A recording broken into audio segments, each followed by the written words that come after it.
Hello students, ये 3 marker question है। Question number 28 है। Show that 3 minus two root two is an irrational number. It is given that root two is an irrational number. तो सबसे पहले हम लोग क्या करते हैं, ये मान के चलते हैं कि 3 माइनस रूट टू एक रैशनल नंबर है, और फिर कुछ ऐसा करेंगे जो मतलब रॉन्ग, हमारा जो एजम्पशन है वो रॉन्ग प्रूफ हो जाए।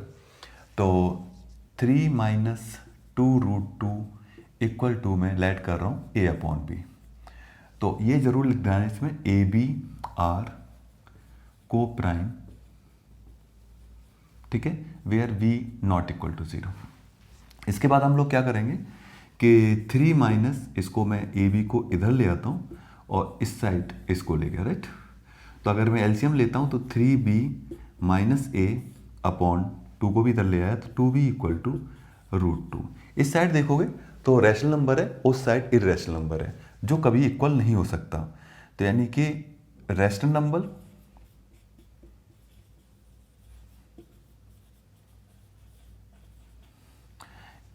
और is not equal to irrational number. तो उसके बाद लिख देंगे बाय कॉन्ट्राडिक्शन, मतलब ये चीज कॉन्ट्राडिक्ट कर रही है, कॉन्ट्राडिक्शन और assumption is wrong।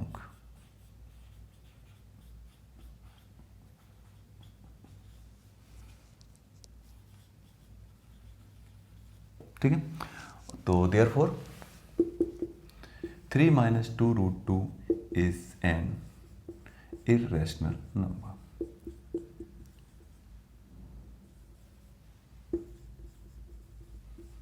ओके, तो ये 28 क्वेश्चन था। नेक्स्ट क्वेश्चन है 29।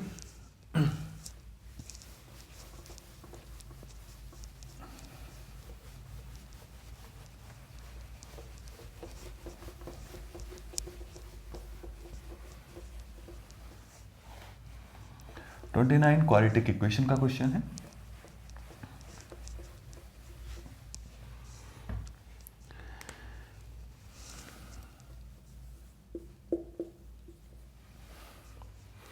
If alpha beta are the zeros of quadratic polynomial, if alpha beta are the zeros of quadratic polynomial,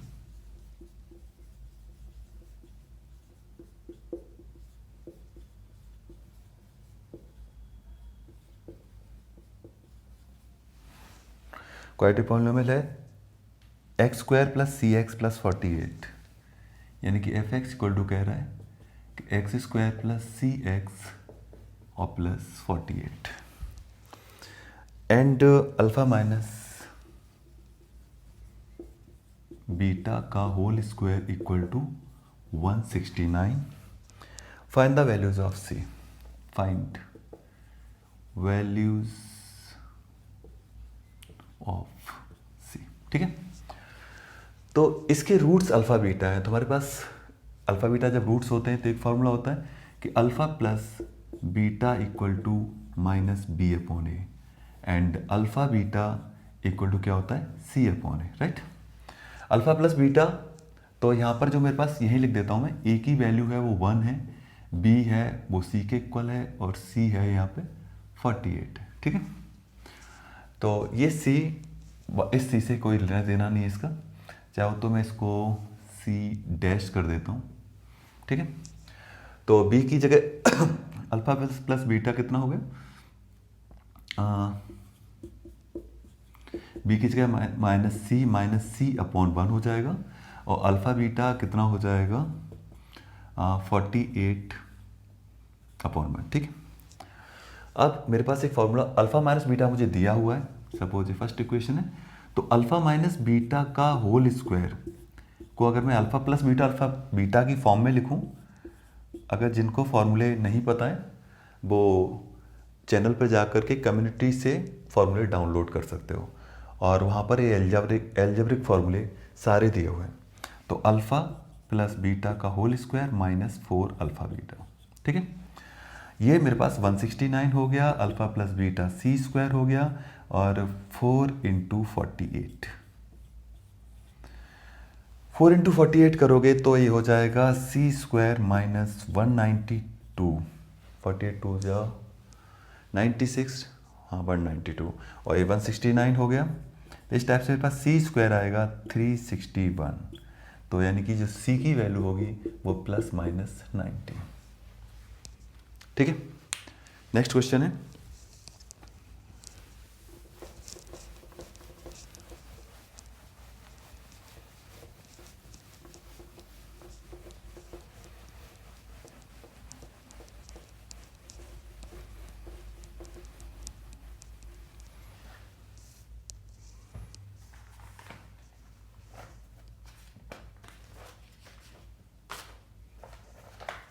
next question 30 है।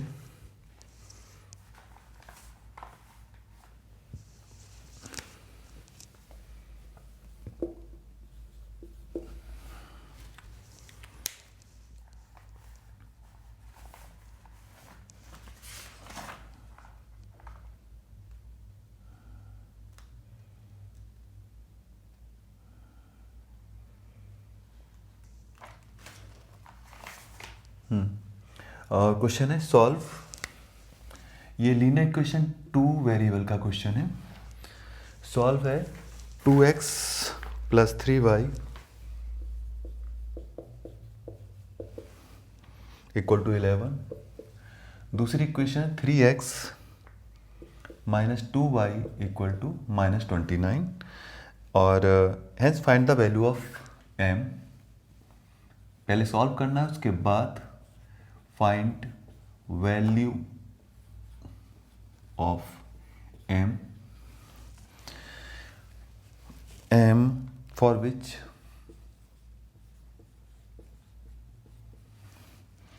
y equal to mx plus 2 दे रखा है। ठीक है, तो सबसे पहले इस इक्वेशन को हम लोग सॉल्व करते हैं, और उससे जो एक्स वाई की वैल्यू आएगी वो पुट करके हम लोग m की वैल्यू निकाल देंगे। ठीक है, तो एलिमिनेशन मेथड यूज़ कर रहा हूँ मैं।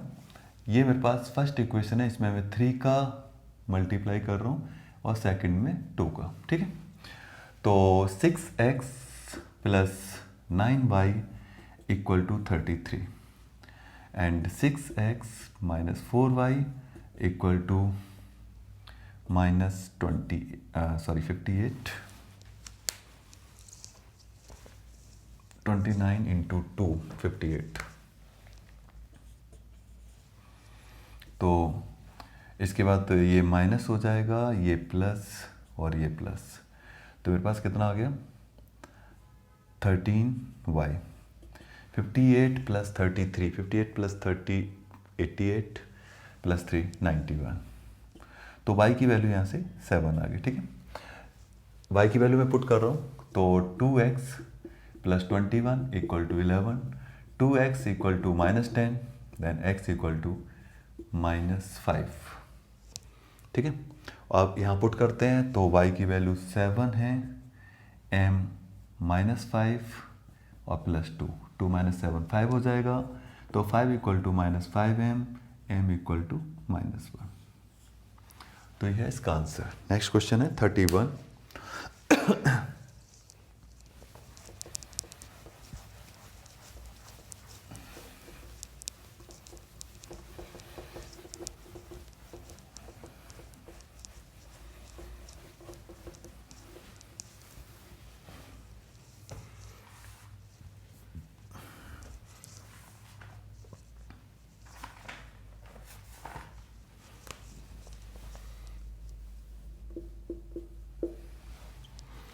31 क्वेश्चन है, ratio of income of 2 persons. जो रेशियो दे रखा है ऑफ इनकम ऑफ 2 पर्सन्स कितना है, 9:7 है। ठीक है, ratio of income of 2 person 9:7 and the ratio of their expenditures is 4:3। Ratio of their expenditures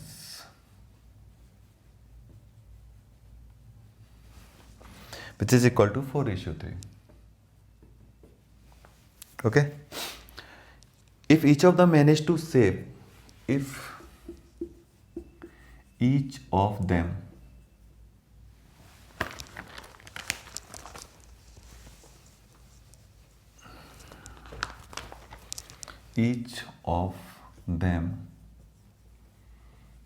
manage to save 2,000 per month, 2,000 per month, then find their monthly income. Find their monthly income. Right. तो हम लोग क्या करेंगे, एक तो income का ratio है और दूसरा एक्सपेंडिचर का रेशियो है. तो सपोज एक पर्सन है ए जिसकी इनकम कितनी हो जाएगी 9x और बी की इनकम हो गई 7x. ठीक है. ऐसे ए का जो एक्सपेंडिचर होगा वो मैं लिख देता हूँ. एक्सपेंडिचर ए का कितना होगा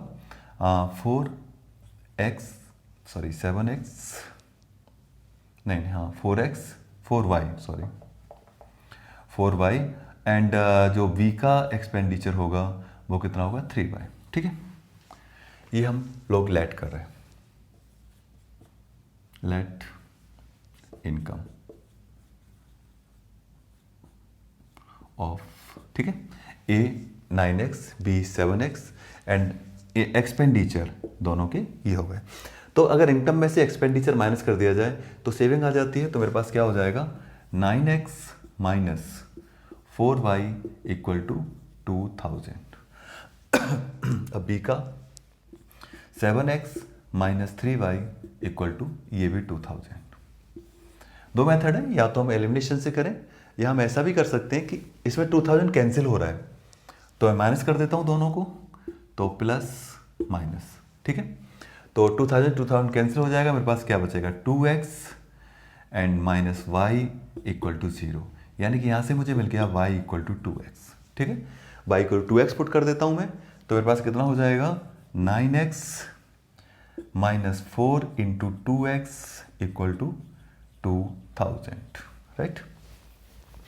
तो x इक्वल टू मेरे पास कितना आ गया 2,000. x की वैल्यू डाल देते हैं तो किसी में भी यहाँ डाल देते हैं तो y इक्वल टू कितना हो जाएगा 4,000. ठीक है. मुझे इनकम चाहिए थी तो इनकम ऑफ ए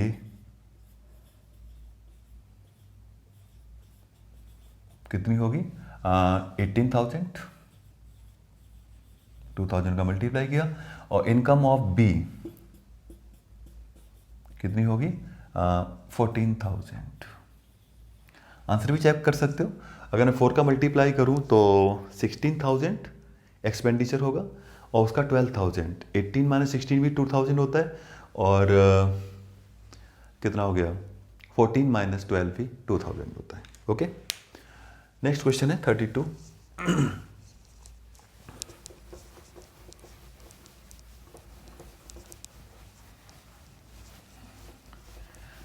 मेरे हिसाब से बोर्ड का जो लेवल है वो ऐसे क्वेश्चंस का ही होना चाहिए. कम से कम 80 to 90%. 10 या 5% जो लेवल होगा वो थोड़ा ऊपर होगा.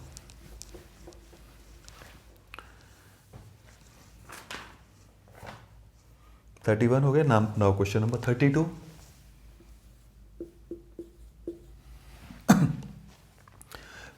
ट्रिग्नोमेट्री का क्वेश्चन है. प्रूव दैट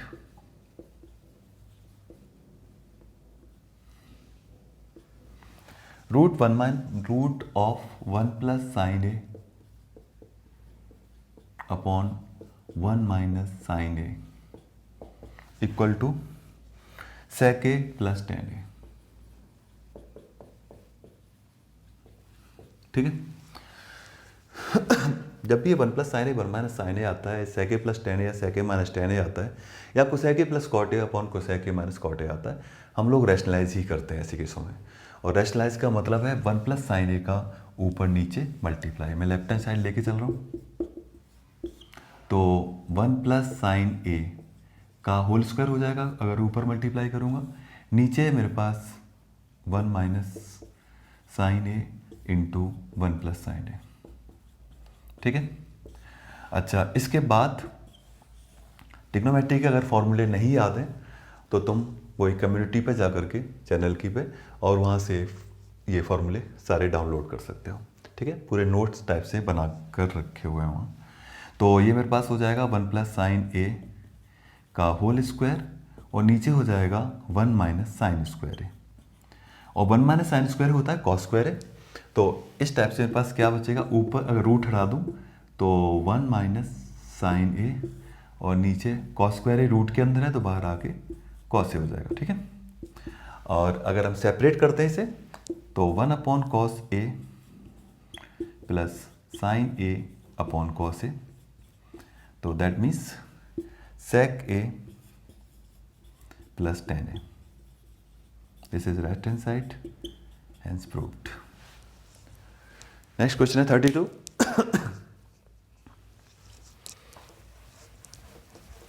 ये प्रोबेबिलिटी का क्वेश्चन है।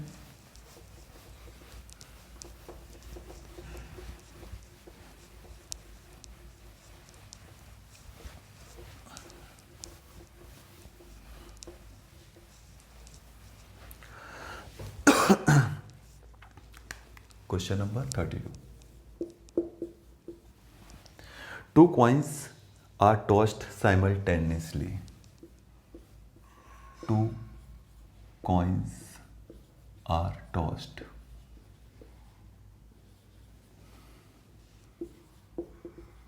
simultaneously. Find the probability. Find probability. पहला केस है एटलीस्ट वन टेल,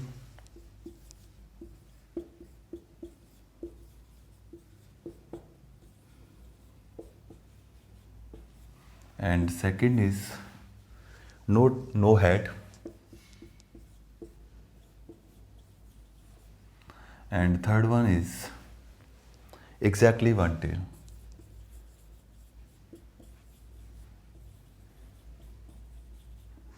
ठीक है, सबसे पहले एटलीस्ट वन टेल की बात कर लेते हैं, लेकिन सबसे पहले हमें सैम्पल स्पेस की ज़रूरत पड़ेगी, और सैम्पल स्पेस दो कॉइन का होता है HH, HT, TH, TT। ठीक है, मैं फर्स्ट पार्ट की बात करता हूँ, एटलीस्ट वन टेल। तो सपोज प्रोबेबिलिटी ऑफ E निकाल रहा हूँ मैं, E है at least one tail. At least one tail में 1, 2 और ये 3 आ जाएंगे, तो 3/4, टोटल 4 हैं, तो प्रोबेबिलिटी ऑफ E हो गई 3/4। ठीक है, थोड़ा अगर दिखाना स्टेप्स दिखाने हैं तो NE इक्वल टू कितना हो जाएगा, 3NS इक्वल टू 4, और E को हम ऐसे भी दिखा सकते हैं HT, TH एंड TT।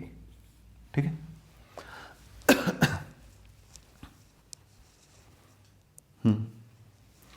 तो एक मिनट में इसको थोड़ा सा इधर कर दूं, पता नहीं बोर्ड में आ रहा है नहीं। तो E को मैं ऐसे लिख सकता हूँ HT, TH एंड TT। ठीक है, अब मैं डायरेक्ट लिख रहा हूँ सेकंड का probability, suppose E equal to second का क्या हो जाएगा, नो हेड। नो हेड कहाँ पर है, सिर्फ TT में है, तो that is equal to 1/4। And third one is exactly one tail. Exactly one tail यहाँ पर है HT एंड TH, तो which is probability of E equal to कितना हो जाएगा, 2/4, दैट इज 1/2। ठीक है, तो ये था क्वेश्चन नंबर 32। नेक्स्ट क्वेश्चन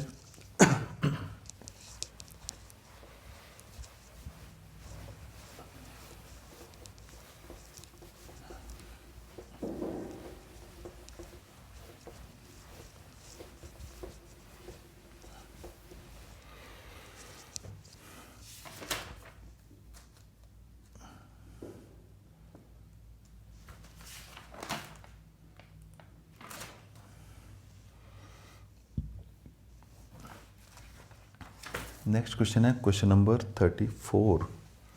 कहीं मार्किंग में गड़बड़ होगी। 32 हो गया, 31 हो गया, 30 हो गया, 29, 28। ओके 34 अभी हमारे पास जो क्वेश्चन है वो है प्रोबेबिलिटी का ही है। One card is drawn from well shuffled deck of 52 playing cards. One card is drawn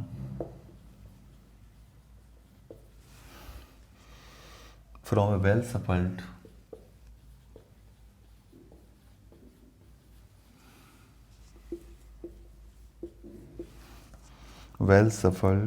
SHFFLED shuffled deck of 52 playing cards.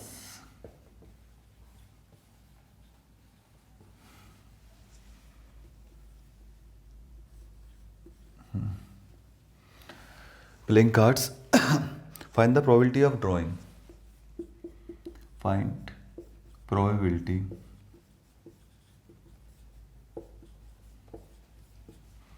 of drawing.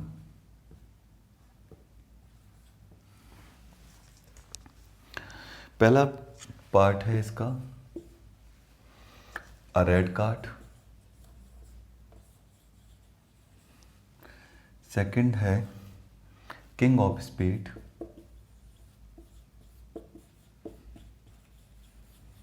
And third one is a face card. Card के बारे में भी अगर जानकारी चाहिए तो फॉर्मूले probability के मैंने डाल दिए, वो कम्युनिटी से तुम लोग डाउनलोड कर सकते हो। सबसे पहले जो इसका सैंपल स्पेस होगा वो NS इक्वल टू कितना हो जाएगा 52। मैं पहला क्वेश्चन सीधा डायरेक्ट बता रहा हूँ। जो प्रोबेबिलिटी ऑफ E होगा, रेड कार्ड 26 होते हैं, हार्ट और डायमंड दोनों मिला के 13 है 13, तो इस टाइप से 26/52 सीधा आंसर आ जाएगा। वही थोड़ा दिखा सकते हो, NE 26 है, NS 52 है, तो ये आ जाएगा। ठीक। सेकंड है king of spade. King of spade यानी स्पेड में एक ही किंग होता है, ठीक है। वैसे अगर ब्लैक कार्ड होते तो 2 किंग होते, टोटल में 4 किंग होते हैं। तो इस टाइप से प्लस किंग ऑफ स्पेड यानी कि 1 हुआ 52। And third one is face card. Face card 12 होते हैं, कोर्ट कार्ड भी 12 होते हैं, फेस कार्ड 12 होते हैं, ऑनर कार्ड 16 होते हैं। तो इस टाइप से फेस कार्ड की पूछिए प्रोबेबिलिटी, तो probability of E equal to कितना हो जाएगा 12/52। सॉल्व करोगे तो 4 3 जा एंड 4 13 जा, 4 3 जा एंड 4 13 जा, तो 3/13। ठीक है। Question number 34। Now question number 35 circle का क्वेश्चन है।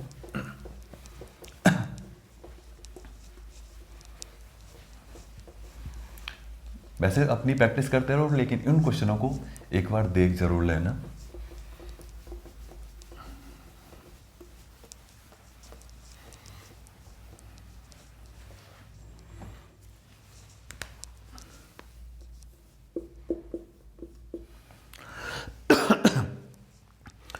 एक फिगर गिवन है। In the given figure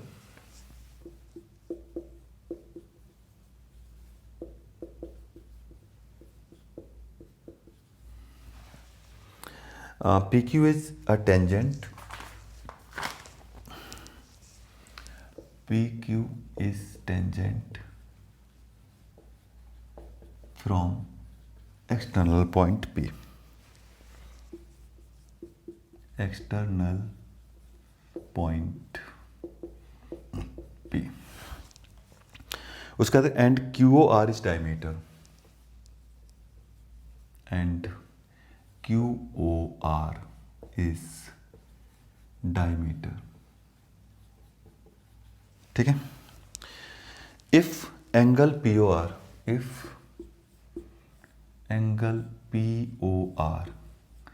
120, S is the point on circle, S is point on circle, then find angle 1, angle 2। ठीक है, तो मैं इसका फिगर बना रहा हूँ। ये सर्कल है और इस पे कौन सा है, पी क्यू इज टेंजेंट है,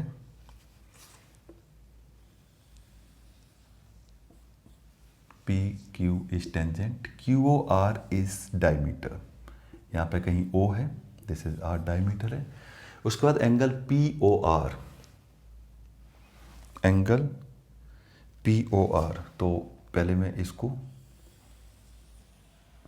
ठीक है, तो जो ओ आर है ये है मेरे पास 120 है, एंड एस कोई पॉइंट है यहाँ पर, तो और एस को यहाँ से फिगर में ज्वाइन किया हुआ है। ये एंगल 1 है और ये एंगल 2 है, तो मुझे एंगल 1 और 2 बताना है। ठीक है, ये 3 मार्क्स का आई थिंक लास्ट क्वेश्चन है। सबसे पहले हमने जो 9th में थ्योरम पढ़ी है कि angles made by same arc on the centre is twice the angle made on any part of the circle. ठीक है, तो जो 120 एंगल सेंटर पर बन रहा है ये क्या होगा, इसका ट्वाइस होगा। ठीक है, जो सर्कल पे टेंजेंट है, तो एंगल 2 इक्वल टू कितना हो जाएगा, इसका हाफ, तो पहला पार्ट हो गया हाफ ऑफ 120। थ्योरम लिख दोगे कि angles made by same arc on centre is twice the angle made on any part of the circle. ठीक है, इसके बाद है ये मेरे पास 90 डिग्री है। अगर इस ट्रायंगल को देखें, in triangle P Q O,